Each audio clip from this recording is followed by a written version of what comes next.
speed things up, or does it just come to you in a flash, flash, flash, flash, flash, flash, flash? On va vous écouter sur cette question et tenter de comprendre davantage les enjeux autour de cette sortie, puisque pour nous, elle est actée, elle est connue depuis. C'est une décision irréversible de la part de l'AS. Pourquoi ces gesticulations au sein de la CEDEAO aujourd'hui? Parce que, d'abord, je voudrais, à la suite des autres, dire à Charlie que non, il n'a pas à s'excuser de son absence. Il n'a pas à s'excuser, Charlie. Tu n'étais pas absent, tu étais absent physiquement, mais tu étais avec nous. On n'a pas cessé d'être solidaire de toi, de tout ce que tu traverses. Tu n'as pas à t'excuser, surtout à Mondo Vision comme ça. Donc vraiment, il n'y a pas de souci, c'est nous qui sommes à tes côtés. Comme nous le sommes aussi aux côtés du professeur Bellec. C'est le week-end dernier qu'il nous a parlé du décès de son beau-père. Il a si bien dit, il a beau être français, c'est son beau-père. Voilà, il y a une alliance de famille à travers le mariage. Et moi, je peux que souhaiter toute ma solidarité au professeur Bellec en attendant qu'il revienne ici. Voilà, en attendant qu'il revienne, parce que ce n'est qu'ici que nous pouvons faire ça. Donc on n'avait pas l'information, sinon on aurait dû commencer aussi depuis très longtemps à témoigner à notre cher aîné, professeur Bellec, notre soutien.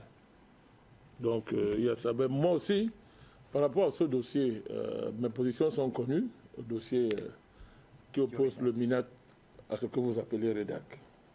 Donc, on peut appeler n'importe quel nom, ce que vous appelez REDAC.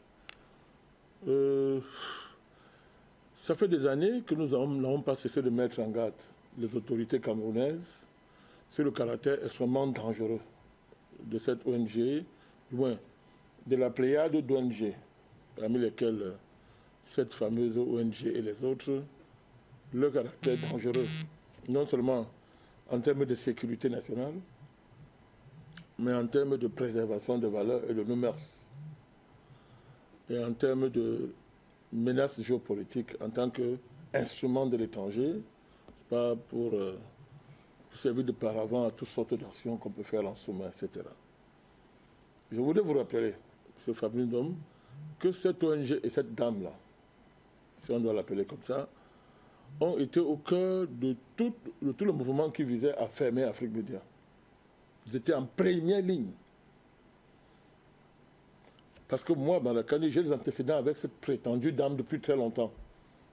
Parce que justement, je n'ai jamais accepté les indécences, là. Les indécences, les déviances, les crimes moraux dont elle est l'autrice dans notre pays.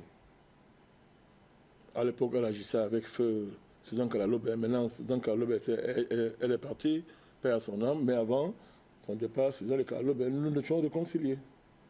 Ce qui n'est pas possible avec cette dame. J'ai toujours été gêné par l'extrême tolérance de l'État camerounais à l'égard des activités de cette soi-disant ONG. J'étais simplement... Moi, je n'ai jamais compris cette tolérance-là. Bon, quand il dit « je n'ai pas compris », je ne suis pas naïf. Je connais très bien les interagissements, les liens qu'il y a entre elle, sa galaxie, et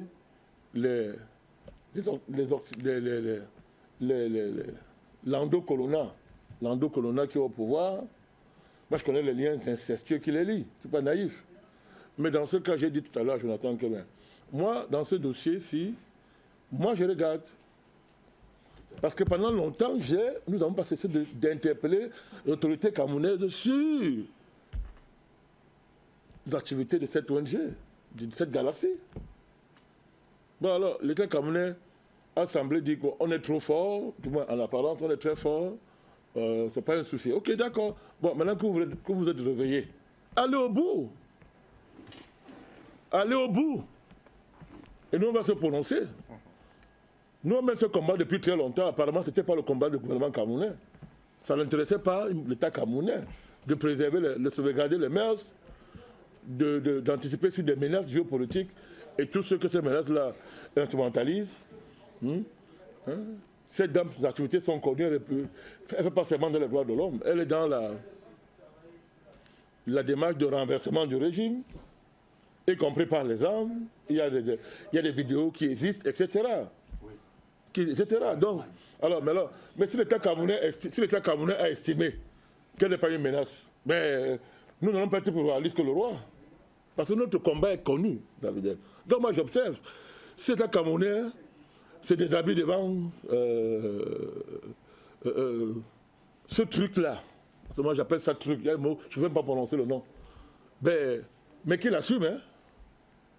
Mais à tous ces gens, moi j'ai toujours dit, aucune force au monde ne peut déstabiliser le Cameroun. Parce que, mais, pourquoi, ayant laissé ça pendant longtemps, maintenant vous vous réveillez? Parce que le Cameroun vous dépasse tous. Pourquoi maintenant vous vous réveillez? Mais c'est extraordinaire. Comment dans un pays on peut avoir un tel niveau de financement de manière illégale, irrégulière, pendant des années, et puis, tout ça, on viole la loi et tout, mais l'État fait seulement n'est pas trop au courant. Vous savez comment faire pour que l'argent entre dans un pays, Fabrice? C'est l'État qui autorise l'argent d'entrer dans un pays. C'est l'État. Mais comment on peut mobiliser le téléphone pendant des années? L'État regarde. Un matin, maintenant, on se réveille. Mais tant mieux. Vous vous êtes réveillé, ça ne suffit pas. Allez au bout. D'accord. Quand vous allez aller au bout, on comprendra qu'au Cameroun, mais, on a pris plein de mesures de cette oui, tout à fait. Il y a un État qui est cohérent envers lui-même. C'est tout, voilà. On ne peut pas dire que moi j'ai lu le communiqué de sous-préfet. Cette chose, il qualifie l'homosexualité de chose ignoble. Enfin, mais chose ignoble, ça fait combien d'années que cette femme opère au Cameroun? Ça fait combien d'années qu'elle a détruit la jeunesse camerounaise? Avec la complicité de l'État du Cameroun, qui fait seulement de combattre l'homosexualité en journée et la nuit tolère. Ça fait combien d'années? Alors, si l'État se réveille, tant mieux. Allez au bout. Monsieur le ministre, certainement dit allez au bout. Allez au bout. Et nous, on va applaudir. On va applaudir. Quand j'ai dit ça, je reviens à votre question. La question de la CEDEAO. Je veux procéder en renversant le cadre conceptuel que vous avez. Je ne renverse même pas. Je veux renverser au niveau du raisonnement. D'accord. Je salue ceux qui m'ont précédé et la qualité de leurs analyses. Je partage tout ce qui a été dit. Tous les experts, et en particulier cette fameuse réunion qui était tenue le 12 avril 2024, organisée par le Club Prospective du Centre d'études prospectives, avec le partenariat, en partenariat avec la Fondation Friedrich Naumann. Cette réunion, mon cher Fabrice, c'est-à-dire que les conclusions des experts, c'était... on dit expert,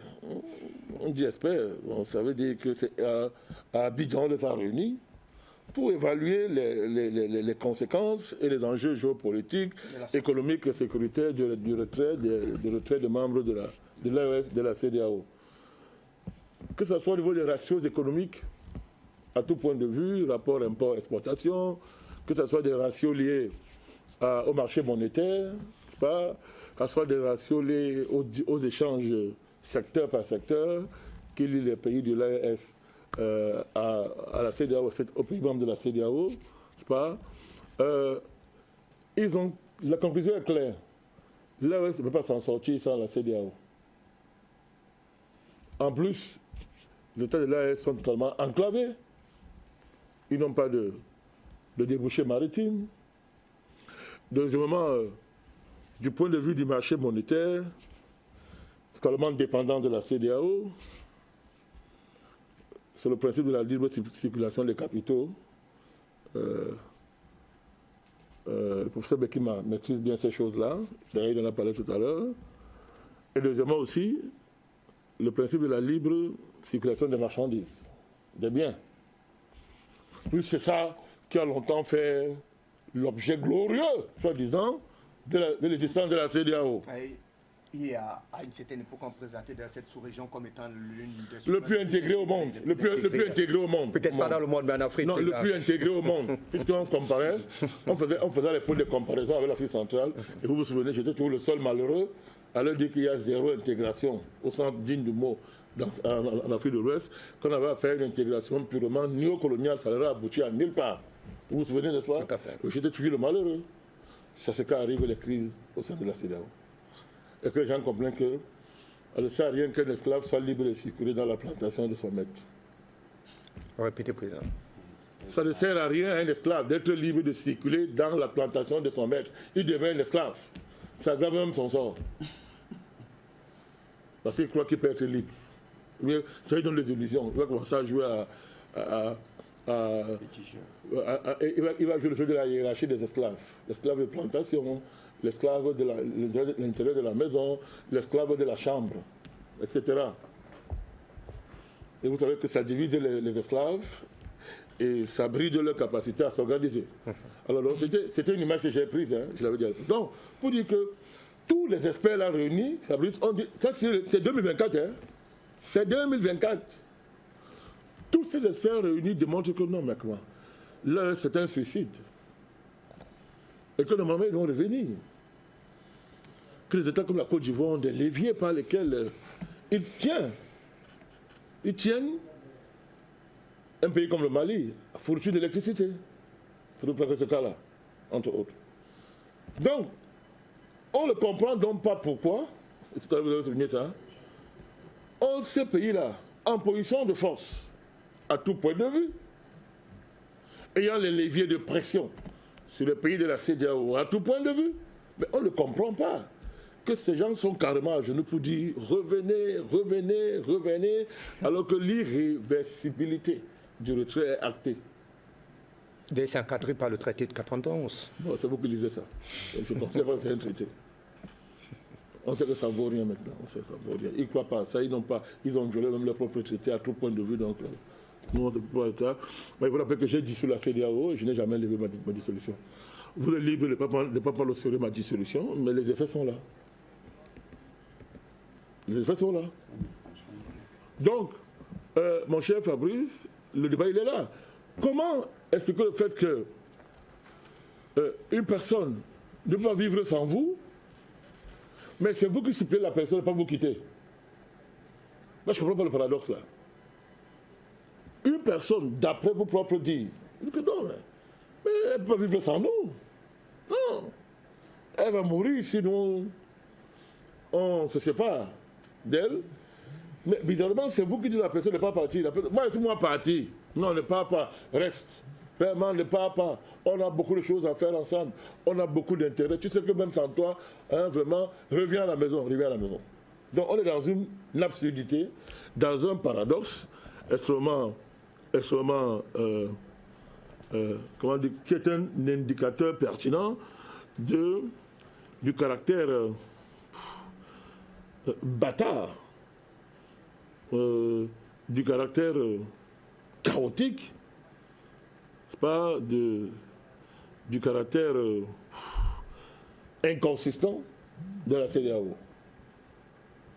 C'est là que le paradoxe là exprime à un premier niveau. Ici encore c'est les choses de forme. Hein. Il y a un autre niveau, il y a le double langage du président Diomaye que vous avez souligné tout à l'heure. Tout à l'heure, le professeur Bekima indiquait la clarification du jeu de rôle qu'il y avait entre M. Sonko et M. Diomaye à la faveur des législatives. Absolument. Mais il précisait que c'était contre son propre camp. J'ajouterais qu'il y a longtemps que la fausse diachie, ou bien la fausse bicéphalité, qui faisait croire aux naïfs qu'il y avait une espèce de cordialité, de génie qui liait Sonko à Diomaye, et que par là, c'était un couple qui fait exception en politique, parce que supposé être trop déçu des intrigues et des coups bas politiciens qui sont inséparables de ce type d'attelage. On a découvert, mais qu'est-ce qu'on découvre? Nous, on avait dit à l'époque que ça va se régler, parce qu'il n'y a pas deux capitaines dans un bateau, ça va se régler soit par un divorce, soit par une soumission de fait du chef de l'État à son Premier ministre. Et quand Becky m'a dit, que ça se fait contre le propre camp, qu'on appelle le PASTEF, ben, ça corrobore simplement ce que j'avais souligné, à savoir que les aspirations profondes, ou bien les conditions, ou bien l'objet d'être du PASTEF sera sacrifié sur les ambitions présidentielles de M. Sonko. Parce que désormais, il va privilégier le pouvoir au détriment de l'objet déclaré de ses combats passés. Et j'avais indiqué que c'est ça le jeu politique en Afrique. C'est-à-dire que les enjeux réels sont sacrifiés au profit de la guerre entre les frères, de la guerre entre les hommes politiques. Et ça, c'est quelque chose que l'Occident maîtrise de manière extraordinaire. Donc, est-ce que ça peut expliquer le nouveau langage de M. Diomaye, qui un jour dit qu'il n'est pas médiateur, et un autre matin il dit qu'il est médiateur, un autre jour il dit je suis même les deux à la fois, je suis et je ne suis pas.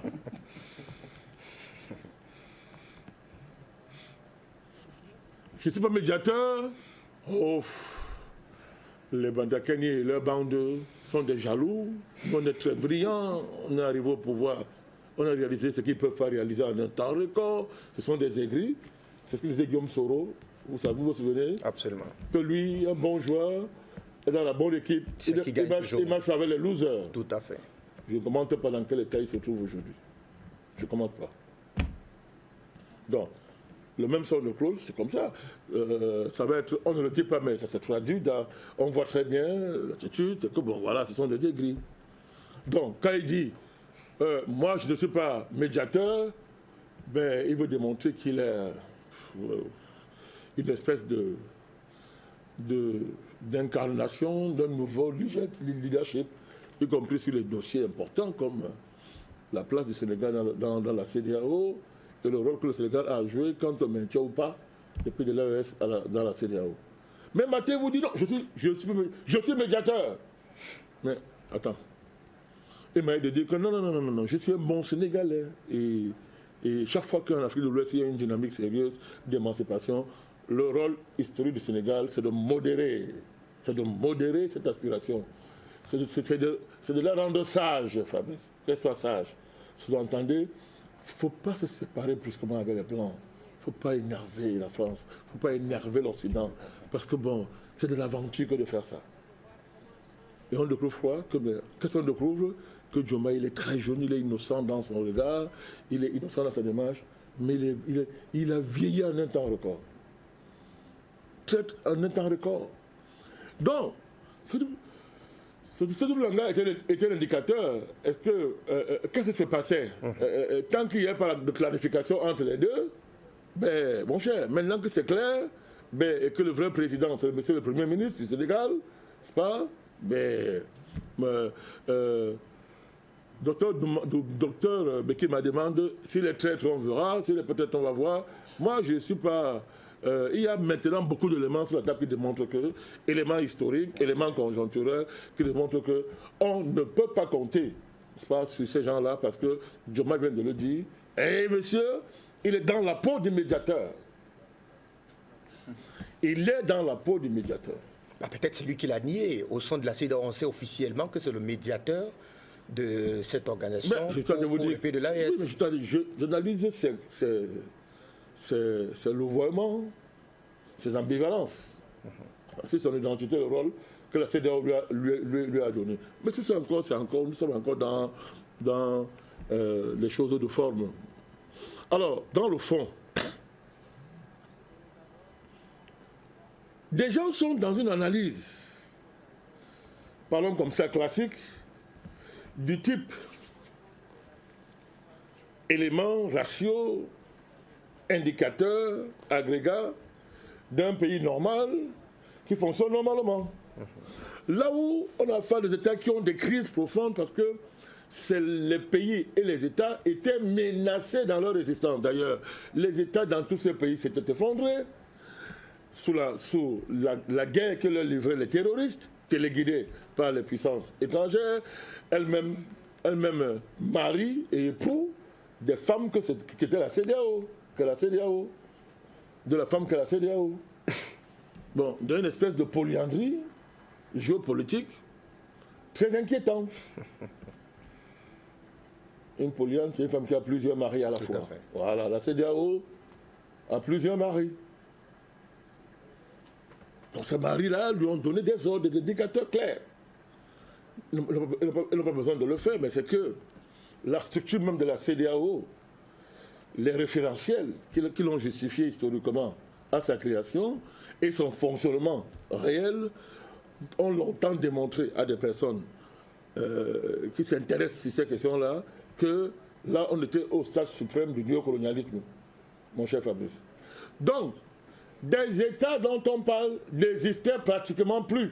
Mais les experts, là, qui sont allés s'asseoir, n'est-ce pas, à Abidjan le 12 avril 2024, font comme si ces États nient la situation réelle des pays du Mali, du Niger et du Burkina, nient cette réalité dans la pure tradition de la CEDEAO, à savoir violer ses propres textes, nier le devoir de solidarité inscrit dans la charte, qui lie la CEDEAO à des pays membres, soutenir les terroristes, les protéger, en faisant semblant de ne pas le voir, de ne pas être concerné. Mon cher Fabrice, on a nié tout ça.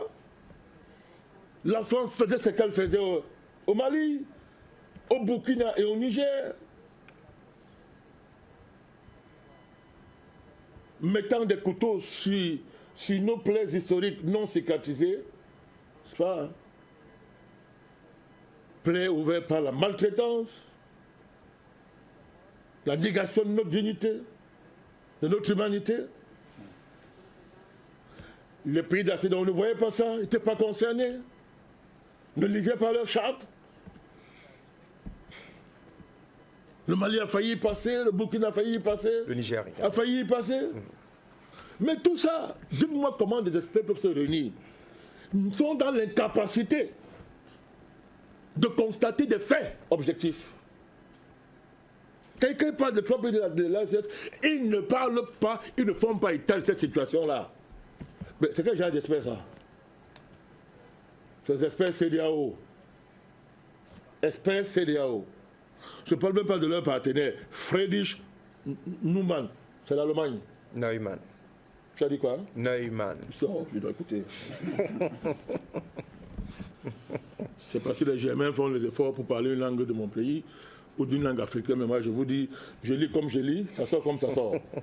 Dit un chanteur célèbre chez nous là. Comment on fait ça? Je vous dis, vous voyez comment on est dans le mensonge, dans la manipulation. Parce que comment même cette fondation, la Friedrich Naumann, c'est N-A-U. Tu as fait l'allemand, je ne sais pas. Naumann, comment même il fait pour financer de telles assises? Quel est le cadre logique qui justifie et commande de telles assises? Vous voyez très bien qu'on est dans le mensonge. Et là où il y a le mensonge, on ne peut rien construire de bon. C'est faux ça. À qui veut-on mentir? À qui veut-on mentir, président? On veut mentir aux Africains, on veut mentir aux Africains, on veut mentir aux populations africaines. Non, je suis en train de venir dans le fond. Mais puisque la question de savoir, c'est à quoi devrait servir un tel mensonge? Les indicateurs, docteur, vous en parler tout à l'heure, des indicateurs. Je les ai ici. Voilà, des pays de la CEMAC. On y reviendra. Vous avez un indicateur, on manipule sur le camp auquel on appartient en économie. Donc, mais peu importe, je vous dis, voilà des gens qui nient cette réalité. Donc, les pays de l'AES constataient qu'ils étaient en situation de disparition historique. Devaient-elles attendre que une soi-disant organisation sous le journal CEDEAO se réveilla de son sommeil profond comme amateur? Mais en fait, qui le surprendrait d'ailleurs que des naïfs, mon cher Fabrice? Vous dites, ah, mais écoutez, vous êtes menacés, machin, comme ça. Mais ils auraient disparu depuis très longtemps. Est-ce que c'est compliqué d'intégrer ça dans une analyse qui va être sérieuse? Maintenant, on commence à faire des comparaisons pour dire que, ok, ben, vous payez combien? Vous payez combien? Voici votre PIB. Voici les rapports, les ratios des échanges. Voici votre poids réel dans l'économie de la sous-région. Mais une telle démarche trahit de manière fondamentale le fait que la CEDEAO est une organisation dangereuse, anti-africaine, anti-sous-régionale, au sens de mots. C'est un cartel de bandits qui s'asseyent, qui sont mis ensemble pour servir les objectifs d'une métropole géopolitique dont l'objectif est de recoloniser le continent africain. On a donc affaire à deux dynamiques claires. Les Maliens se sont historiquement réveillés à la faveur des menaces de disparition qui pesaient sur leur pays. C'est vrai pour le Niger, c'est vrai pour le Burkina Faso. Et en même temps, ces pays ont compris, le peuple avec, que la seule façon de se réveiller réellement, c'est le panafricanisme. Donc c'est une démarche de reconquête de la souveraineté dans un premier temps. C'est une base de panafricanisme. Mais Fabrice, mais qu'est-ce que de tels pays ont encore à faire avec une organisation historiquement périmée, qui ne sert plus à rien, parce qu'elle ne sait même pas dans quel siècle elle se trouve, elle a oublié les objectifs de sa propre charte. Alors, à partir du moment où l'AES est située dans une démarche de reconquête de la souveraineté, une démarche de remise sur pied existentielle, mais vous venez faire quoi avec les affaires d'agrégat économique? Vous allez faire ça. Un pays vous dit je me relève, j'étais mort, je suis debout. Quand tu viens lui parler des choses qui concernent un pays qui n'a pas de problème de mort, qui est debout, qui fonctionne normalement, entre guillemets, donc, on ne peut pas discuter. Mais comme les pays de la CEDEAO sont des morts vivants, sont des pays morts vivants, qui trouvent normal leur situation et qui sont dans la diplomatie du nègre avec les Occidentaux, mais ils trouvent que, mais ils ne comprennent pas comment est-ce qu'on peut quitter la CEDEAO. Ils ne comprennent pas. On quitte la CEDEAO pour aller où? Mais comment? Mais vous quittez la CEDEAO pour... Vous quittez la CEDEAO, donc ils ne comprennent pas. Ou bien ils font semblant de ne pas comprendre. Le Niger, le Burkina Faso et le Mali sont dans une autre trajectoire. La CEDEAO n'est pas dans une autre trajectoire. Elle est ce qu'elle est. C'est-à-dire un instrument de la colonisation du continent africain. Il n'y a plus aucune compatibilité. Est-ce qu'actuellement, cela est clair pour tout le monde, Président, puisque au départ, la CEDEAO disait, eh bien, ne peut sortir de cette organisation qu'après un délai d'1 an, puisque les textes prévoient effectivement que c'est au bout d'1 an, après avoir notifié votre position auprès du secrétariat, que cela pouvait être entériné. Maintenant, après, on s'est dit, non, il faut créer un autre cadre pour essayer de continuer véritablement avec un dialogue. On ne sait pas trop ce qu'on cherche. Alors que de l'autre côté, on a une position qui est connue de tous. D'ailleurs, vendredi, les ministres de l'AES ont dit eh bien, c'est une décision irréversible. Alors, est-ce que c'est clair pour tout le monde? Je dis que la CEDEAO est véritablement instrumentalisée par, disons-le clairement, par l'Occident. Pour voir que le jour s'est levé, il faut avoir les yeux ouverts. Mais ça saute à... Il y a les gens, quand le jour se lève, ils pensent qu'ils sont dans la nuit. Je vous dis que ça doit être clair. Ceux qui aiment vivre la nuit. Mais clarté, là, c'est pour qui? Clarté, c'est pour qui? Est-ce que les gens de la CEDEAO sont capables d'avoir un rapport sérieux avec la clarté historique? Mais ça ne les concerne pas. Si ça les concernait, ils auraient respecté leur propre charte. Mon cher Fabrice, n'est-ce pas ce que nous avons passé temps leur rappeler ici, avec des arguments imbattables, puisque nous avons démontré que les Maliens, les Nigériens, n'ont violé aucune charte de la CEDEAO, au contraire que c'est la CEDEAO qui a brûlé ses propres chartes. Donc, de ce point de vue, la CEDEAO n'a plus de texte. Puisque même leurs experts, quand ils se réunissent, ils nient eux-mêmes dans leur analyse ce qui fait la CEDEAO. Ils nient. Puisqu'ils ne comprennent pas que l'AES est la conséquence directe de la mort, quelqu'un a dit mort cérébrale, de la mort organique de la CEDEAO. Je répète, l'émergence de l'AES est la conséquence directe de la mort organique de la CEDEAO. Parce que s'ils avaient respecté les chartes de la CEDEAO, il n'y aurait pas d'AES aujourd'hui. Le point de base, c'est Pourquoi n'ont-ils pas respecté les chartes? Pourquoi ils ont été en incapacité de respecter les chartes? C'est une organisation néocoloniale créée pour détruire l'Afrique de l'Ouest. Alors, si des élites de cette sous-région ne sont pas en capacité de se situer au niveau des enjeux intellectuels, géopolitiques et géostratégiques qu'implique l'existence de leur sous-région, c'est leur problème. Parce que si elles étaient à ce niveau, elles n'auraient jamais laissé créer un marché comme la CEDEAO qui ne sert à rien, qui ne garantit rien à aucun pays de la sous-région. Je ne sais pas combien comprend cette affaire. Hein? Vous avez affaire à... toute analyse qui ne tient pas compte de ça est faussée, est truquée, n'est même pas digne d'être lue, d'être prise en compte.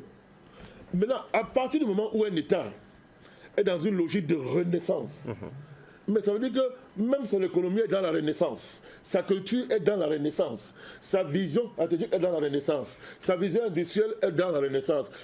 Comment de tels pays peuvent encore se tourner en arrière pour regarder l'organisation dont ils étaient membres, qui a conspiré contre ces pays-là dans le but de leur effacement historique, de leur colonisation? Comment quelqu'un qui est dans une dynamique de décolonisation peut aller chercher, avoir pour partenaires des gens qui sont attachés à la recolonisation du continent? C'est une incompatibilité structurelle, naturelle. Or, j'ajoute encore, ils ne savent pas que un pays qui est dans une dynamique de renaissance a plus de perspectives économiques en termes de prospérité et de développement qu'un pays qui est une colonie, écoutez bien, qui est une colonie, mais qui joue au théâtre de libre-échangisme, de la libre circulation des capitaux. Il joue à ça. Il dit à l'autre que bon, tu n'auras plus accès à notre marché financier. Ça fait rire Bekima, je le prends à témoin. Mais ces gens sont des ignorants, des élémentaux du capitalisme.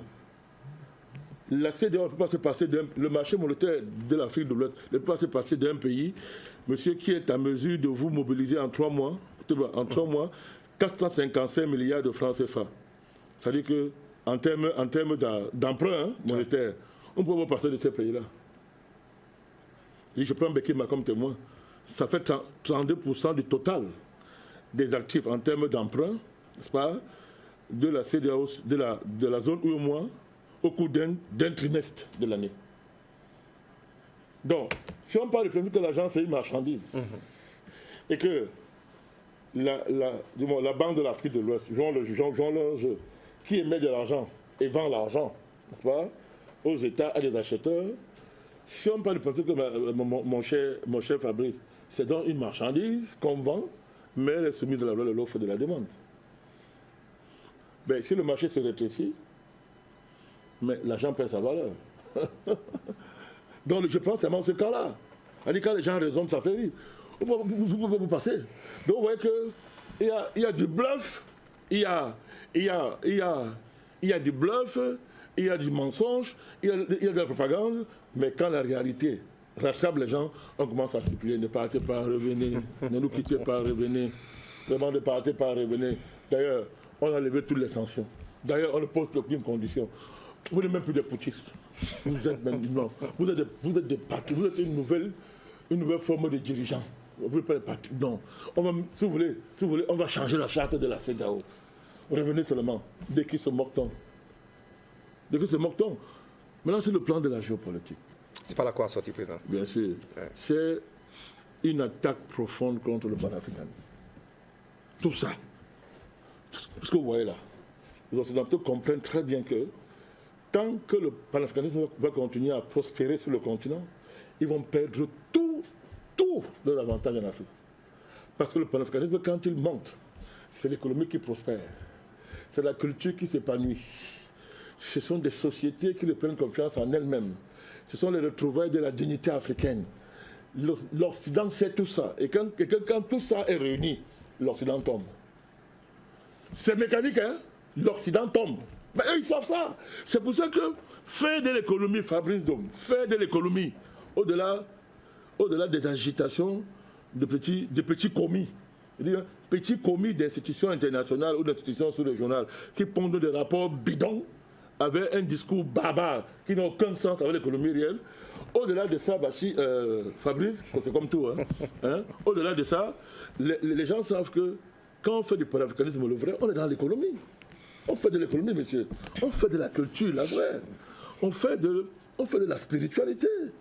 En fait, le panafricanisme, c'est l'éloge le plus élevé qu'on puisse rendre à l'exigence de liberté, à l'exigence de souveraineté, à l'exigence d'indépendance. Quand vous avez tout ça, Fabrice, mais vous créez les conditions de l'émergence. Ouais. Et même de l'épanouissement de l'homme. C'est de la véritable émergence, pas les émergents des présidents africains qui disent tout et n'importe quoi. Les conditions d'une véritable émergence sont réunies. Vous vous envolez avec l'avion de la prospérité, du développement économique. Donc, entre les deux blocs, les pays qui se sont donnés de véritables perspectives d'envol économique, en conjuguant la souveraineté et son dérivé naturel qui est le développement économique, tout à fait, la dignité politique, l'authenticité culturelle, etc. Entre les deux blocs, les pays qui sont maintenant bien partis, c'est l'AES, puisque maintenant qui se plie. Qui se plie? Ça, c'est dingue. Mais c'est pas comme la France. Non, vous ne valez rien sans nous. Vous ne pouvez rien faire sans nous. Vraiment, vous avez même un fardeau pour nous. La France dépense pour l'Afrique. Je ne parle pas. Je ne parle pas. Voilà Air France. Air France a fait croire que c'était un cadeau. Que de desservir. C'était un cadeau. Que la desserte des lignes des pays de l'AES, c'était un cadeau philanthropique de Air France et de la France. Par pitié. Non, mais très vite. Quand on fout les chiffres... Très vite, même la presse occidentale avait dit que c'était quasiment cruel pour Air France. Mais très bien. Quand on fout les chiffres, on voit que, mais attends, mais c'est pas possible. Mais c'est une drôle de philanthropie. C'est la Bill Gates. Plus il est philanthrope, plus il s'enrichit au détriment de ceux qui sont les victimes de sa philanthropie. C'est-à-dire du banditisme en plein jour. Et voilà donc Air France qui est dans les supplications pour revenir. Or, qu'est-ce que nous on dit au pays de l'AES? Nous on le dit ceci. Ils nous écoutent, je sais. Le retour de Air France dans votre zone, c'est une régression économique de votre part. Je répète, le retour de Air France dans les pays de l'AES, et en particulier au Mali, c'est une régression économique de leur part. Ce sera très mauvais signe. Ça voudrait dire que vous êtes inconséquent, parce que justement, en chassant, non, quand Air France s'est auto-exclue, tout à fait, de ce marché, elle, sans le savoir, crée les conditions de l'indépendance aérienne de vos pays. Ouais. Il suffit simplement, rapidement, de créer les conditions pour l'émergence de compagnies aériennes qui répondent aux besoins du Mali et de la sous-région. Donc, ramener Air France, c'est en quelque sorte tuer un marché émergent dans le domaine qui était occupé par une entreprise voyou et délinquante qui a fait croire que, n'est-ce pas, la desserte des lignes de l'Afrique, des pays du Mali, était de la philanthropie. Donc les choses sont claires, Fabrice. D'accord. On va affaiblir le panafricanisme. C'est un coup qu'on veut faire au panafricanisme. Et Diomaye, là, qui va nier encore? À mon frère Beki, le docteur. Est-ce qu'on peut nier là maintenant que là, Diomaye n'est pas un agent objectif? Je dis bien un agent objectif, c'est différent d'un agent subjectif. Bon, c'est compliqué, mais je dis c'est un agent objectif, n'est-ce pas, de la destruction du panafricanisme et de ses acquis. Les choses sont claires. Il est médiateur de quoi? Dans quelles conditions, là actuellement, une médiation serait valable? Ce n'est pas la poire qu'il faut couper en deux. Non, ce n'est pas la poire à couper en deux, Fabrice. Il n'y a pas de compromis là. Il dit qu'il faut éviter éviter la fragilité, de fragiliser la sous-région. Qui a dit ça, M. Diomaye? Oui, absolument, à Doha. Non, mais ça veut dire qu'il ne comprend pas quand les Maliens, quand la RS parle. Bon, il n'était pas encore au pouvoir. Et il ne savait même pas un jour qu'il va arriver au pouvoir. Il ne savait pas. Il devait comprendre que mais la sécurité dont tu parles là, c'est depuis longtemps que les pays l'ont fait disparaître. Donc Diomaye n'est même pas au courant que les pays ont été menacés de disparition. Non, il est au courant. Il est au courant. Il est intelligent. Il est brillant, il est intelligent. Il n'est pas président qui veut à son âge. faut savoir respecter les gens brillants. C'est un génie, ils sont brillants. Mais on n'est pas gêné pour parler comme ça. On n'est pas gêné pour parler comme ça. On parle de quoi? Il y a des compromis qui ne sont pas possibles dans la vie. Qu'est-ce qu'un pays qui est dans une dynamique d'indépendance va faire avec un pays, lui, qui est heureux dans la colonisation? Qui trouve qu'il est très heureux, il est à l'aise dans la colonisation? C'est ça le débat, mon cher. D'accord. Mais alors, vous comprenez très bien que dans cette affaire-là, celui qui supplie le plus est très dangereux, est toxique pour celui qui a décidé de partir.